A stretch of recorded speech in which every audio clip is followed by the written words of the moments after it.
Mbrëmjen e së shtunës në qytetin e Gjirokastrës ka qelur si parin edicioni i 6 të Dropul International Short Film Festival. Për herë të parë, ky aktivitet zhvillohet njëkohësisht në Gjirokastër dhe Dropull. Për gjatë 4 ditëve, në ekranin e madh të kinemas do të shfaqen 30 filma konkurrues, prodhime kinematografike nga Shqipëria, Kosova dhe Greqia. Pjesë e programit të festivalit është organizimi i workshopeve për filmin, animacionin, pikturën e të tjerë, me pjesëmarrjen e ardashësve të moshave të ndryshme.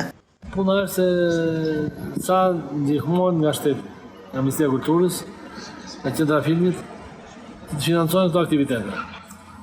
Do sa më tepër që sepse njerëzit shikojnë këtu edhe turistët vetë, janë shumë ardashës. Siç na erdhën për shembull erdhën nga Selanik, nuk e pritshim. Mendoj se ky është një festival i rëndësishëm për rajonin, sepse vendosen ura bashkëpunimi në fushën e kinematografisë midis Shqipërisë, Kosovës dhe Greqisë. Gjithashtu është një mundësi e mirë për komunitetet lokale.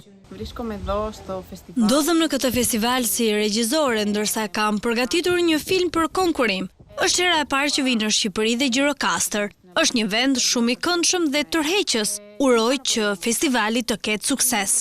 Në këtë sezon vere, Festivali Ndërkombëtar i Filmit e ka kthyer qytetin e Gurt në qendër të prezantimit të vlerave të kinematografisë, ndërsa transmetimi i filmave po tërheq ardashësit dhe turistët.